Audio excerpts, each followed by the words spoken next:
Imaginemos por un momento la siguiente escena. Alguien entra en un estadio de fútbol abarrotado con, no sé, 80.000 personas gritando al mismo tiempo. Menudo caos, un ruido ensordecedor. Y esa persona tiene un objetivo comercial clarísimo. Quiere vender unas zapatillas para correr con unas características súper concretas. Si simplemente se planta en el centro del campo a gritar la palabra zapatillas a pleno pulmón, absolutamente nadie va a prestar atención. Esa voz se convierte al instante en ruido blanco. Pero, ¿qué pasaría si en lugar de gritar fuera posible caminar por las gradas, localizar a las únicas, pongamos, 5 personas en todo el estadio que justo en ese instante están pensando, necesito unas zapatillas impermeables para correr sobre asfalto mojado, y susurrarles directamente al oído? Pues que la probabilidad de venta se dispara. Y ese contraste, esa diferencia monumental entre el ruido que cuesta fortunas y la precisión que genera ventas reales, es lo que separa a los proyectos digitales que pierden dinero de los que dominan silenciosamente su mercado. Y es un cambio de paradigma fascinante, la verdad, porque pasamos de la fuerza bruta, de esa idea anticuada de que en el mundo digital gana quien tiene el altavoz más grande o el presupuesto publicitario más bestia, que es lo que solemos pensar, a una estrategia puramente quirúrgica. Hoy en día los motores de búsqueda penalizan el ruido y recompensan la relevancia. Por eso mismo, el objetivo de esta inmersión profunda es desgranar las mecánicas detrás de esa precisión. Vamos a ver cómo triunfar en el posicionamiento web sin necesidad de librar batallas imposibles contra gigantes digitales, que es el pan de cada día para muchas empresas.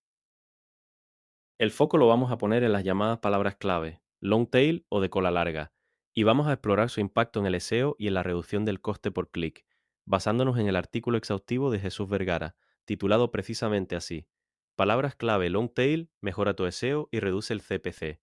El documento de Vergara es una radiografía excelente. Su gran aportación es desmitificar esa obsesión por el tráfico masivo. Demuestra con datos que atraer a la audiencia exacta, aunque hablemos de volúmenes muy pequeñitos, es infinitamente más rentable, lo cual convierte esta información en oro puro. Y ojo, no hablamos solo de teoría para analistas SEO. Para cualquiera que esté gestionando una PYME, una agencia de marketing o simplemente alguien con curiosidad sobre cómo funcionan las búsquedas para evitar la sobrecarga de información inútil, esto es clave. Para entender esta mecánica de la cola larga, hay que ir al origen de esa curva estadística. No se trata solo de teclear frases muy largas, sino de entender cómo se distribuye todo esto. Imagina una gráfica. En el eje vertical tenemos la cabeza, unas pocas palabras muy cortitas con millones y millones de búsquedas. Lo típico, términos de una sola palabra. Pero luego la gráfica desciende en picado y se extiende hacia la derecha casi hasta el infinito. Esa inmensa cola final, llena de millones de frases súper específicas pero con muy pocas búsquedas individuales. Eso es la cola larga. Vamos a desgranar esto porque, aunque la gente de marketing digital ya conoce la teoría, aplicarlo siempre resulta un poco contraintuitivo. Vayamos al ejemplo exacto del texto de Vergara, el de los teléfonos. La gran diferencia entre buscar simplemente la palabra móviles frente a buscar móviles con cámara de alta resolución para fotografía nocturna. El contraste es abismal, especialmente a nivel de algoritmo. Si pensamos en móviles, es genérico a más no poder. Una barbaridad de búsquedas. Genera un volumen diario gigantesco y las multinacionales gastan millones para dominar esa sola palabra. Pero la dificultad técnica está en la ambigüedad. Para Google es casi imposible saber qué quiere la persona que teclea solo eso. El abanico es inmenso. Alguien podría estar buscando la historia del teléfono, una comparativa de precios o imágenes para un trabajo del colegio. El nivel de ruido es ensordecedor y la intención comercial se diluye por completo. Al no saber la intención exacta, Google va a mostrar a los gigantes, a los fabricantes grandes o a los periódicos de tecnología masivos. Y competir ahí, para una PIME, es pegarse contra un muro. Es inútil, pero fíjate en el contraste clave. Si observamos la estructura long tail, la de móviles con cámara de alta resolución para fotografía nocturna, el volumen de búsqueda igual cae de 1 millón a 50 personas al mes. Que parece poquísimo, parece nada. Pero la dificultad para posicionar desaparece casi por completo, y sobre todo, la ambigüedad es cero. Google sabe perfectamente qué ofrecer. Pensándolo bien, la analogía perfecta es como ir a pescar. Tratar de posicionar móviles es como coger una caña y lanzarla en medio del océano Atlántico. Hay muchísima agua, millones de peces, pero también hay tiburones enormes y buques petroleros que te van a arrollar. En cambio, apostar por las estructuras long tail es como encontrar un estanque pequeño, muy remoto, donde sabes con absoluta certeza que están las truchas exactas que buscas. Igual sacas menos peces al final del día, pero pescas seguro. Un volumen menor equivale a una menor dificultad. Permite dominar nichos que los sitios web más grandes suelen ignorar por completo porque no les sale a cuenta. Y claro, Si estas búsquedas son tan específicas, esto nos lleva a pensar qué está pasando por la cabeza de la persona que teclea eso, porque revela muchísimo sobre la intención de compra. Pasamos de la técnica a la psicología. El autor analiza cómo las búsquedas long tail indican que el usuario está en una etapa muy avanzada del proceso. Ya no está curioseando. Quien busca, por ejemplo, mejor portátil para estudiantes de diseño gráfico o software de gestión de proyectos para pymes, tiene una necesidad firme. Sabe lo que quiere y tiene la tarjeta de crédito en la mano casi.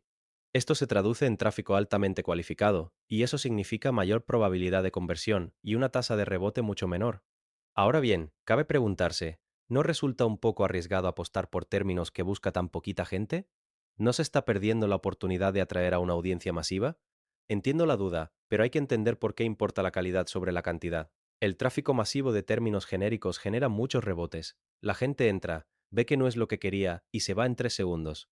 Y eso, a ojos de Google, es letal. Le estás diciendo al buscador que tu página no resuelve dudas.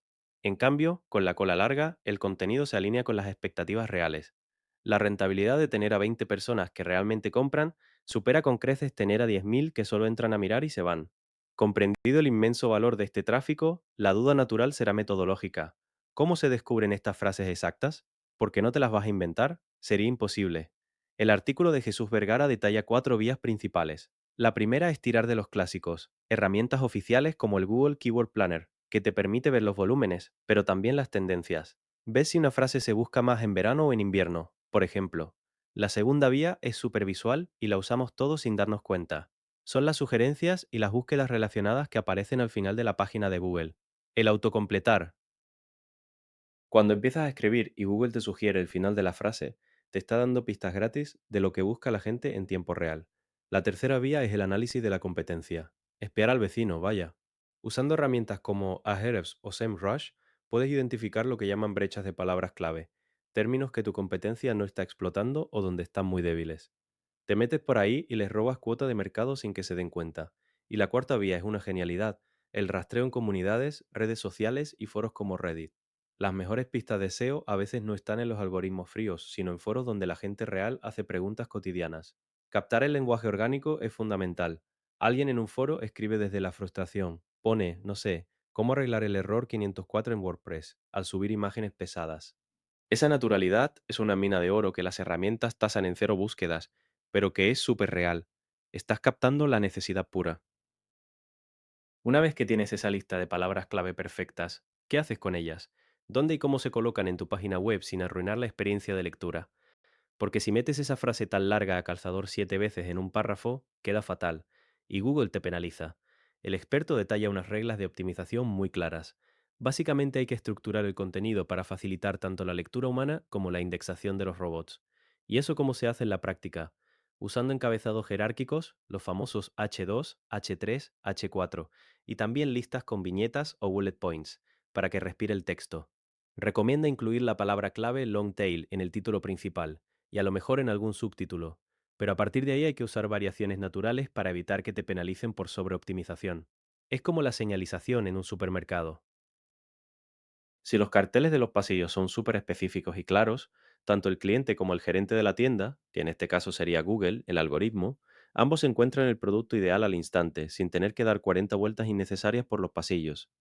Y toda esta estructuración tiene un impacto brutal en publicidad, sobre todo para las pymes o agencias de marketing que van con recursos más limitados. El presupuesto no es infinito. ¿Cómo afecta esto a la publicidad de pago? De forma muy directa. Se menciona en el texto su uso estratégico tanto en email marketing, segmentando por intereses, como en Google Ads. En los anuncios, las palabras de cola larga logran reducir drásticamente el coste por clic, el famoso CP. Como hay menos anunciantes pujando por una frase tan larga y rara, la subasta es mucho más barata. Y esto mejora el retorno de inversión, el ROI, de manera increíble. O sea, pagas menos y encima el que hace clic está más dispuesto a comprar. Es el escenario ideal. El sueño de cualquier anunciante. Para cimentar todo esto, conviene pasar a la comprobación empírica, porque la teoría suena preciosa, pero ¿realmente funciona esta estrategia a la hora de la verdad? El artículo expone ejemplos muy concretos de nichos rentables, cosas como mejores postres veganos sin azúcar, que es súper específico, o talleres de cerámica para principiantes en Barcelona. Y de ahí, el autor analiza 2 casos de éxito clave que resultan súper ilustrativos. El primero es de un creador de páginas web. Este chico publicó un artículo técnico súper detallado sobre un problema muy específico. Sacó el lenguaje directo de un foro de Reddit, justo lo que comentábamos. ¿Y qué pasó? Que al ser el único que respondía exactamente a esa duda compleja, consiguió miles de visitas orgánicas mensuales y se posicionó en los primeros puestos sin gastar un euro. Identificó un dolor real y simplemente lo resolvió. El segundo caso es el de BP Beginner, una web bastante conocida. Ellos aumentaron su tráfico orgánico en un 20% en solo 2 meses. Un 20% en una web grande es una barbaridad de visitas. Y lo hicieron creando tutoriales exhaustivos de baja competencia, respuestas largas a preguntas muy de nicho. Sumando granitos de arena hicieron una montaña. Si conectamos esto con el panorama general, ¿cómo afecta a la web en su conjunto? Porque posicionar un post está muy bien, pero el beneficio va más allá. Dominar pequeños nichos contribuye muchísimo a construir lo que se llama autoridad de dominio a largo plazo. Te ganas el respeto de Google. Si te conviertes en la respuesta más fiable para preguntas súper específicas, la gente empieza a enlazarte, empiezas a recibir menciones y backlinks, y eso impulsa la autoridad general de todo tu sitio web ante los buscadores. Llega un punto en que es más fácil posicionar cualquier cosa que publiques por el peso que ya tienes. Ese es el objetivo final. A modo de resumen, hagamos un repaso dinámico de los puntos críticos. Está claro que el éxito en el mundo digital de hoy no siempre pasa por gritar más fuerte en el estadio, compitiendo por palabras generales, sino por hablar con mayor precisión, responder a la intención de compra mediante estrategias long tail que ahorran dinero y traen clientes de verdad, y haciendo hincapié en que esto no es magia de un día. Requiere monitorización y un ajuste continuo de los contenidos. El SEO nunca duerme. Para cerrar, quiero dejar una reflexión provocativa en el aire. Hemos visto que el concepto de la intención del usuario y el uso de un lenguaje natural es clave. Entonces, la duda es la siguiente. Si las palabras clave long tail reflejan cada vez más el lenguaje coloquial, esas preguntas reales de los foros que comentábamos, el lenguaje humano, vaya, ¿cómo transformará el auge de las búsquedas por voz y la inteligencia artificial conversacional lo que hoy entendemos por una simple palabra clave? Es un melón importante, un interrogante gigante, porque igual esta hiperespecificidad actual es solo el comienzo de un SEO, que terminará basándose en conversaciones completas con la máquina. Seguramente el concepto de palabra clave, tal y como lo conocemos, termine desapareciendo. Es muy probable. Y antes de despedirme, un apunte importante. Todo lo que hemos desgranado hoy nace de un artículo publicado en mi blog.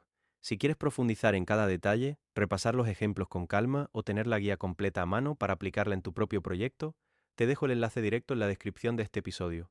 Pásate, léelo con tranquilidad y, si te resulta útil, compártelo con esa persona que todavía sigue gritando zapatillas en medio del estadio. Muchas gracias por tu tiempo y tu atención. Hasta el próximo análisis.